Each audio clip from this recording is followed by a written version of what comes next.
আজকের একটা দেখো সূচকের উপর অঙ্ক এনেছি 3 to the power 2 to the power X minus 1 is equal to 3 to the power 4 হলে এখান থেকে আমরা এক্স এর মান কী করে বের করব। খুবই সহজ, দেখো solve.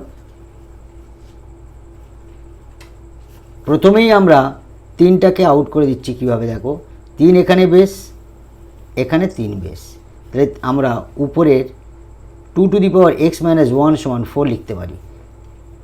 2 to the power X minus 1 is equal to 4। আবার আমরা 2 to the power X minus 1 is equal to 4টাকে ভাঙালে 2 2 গুণ করলে 4 হয়।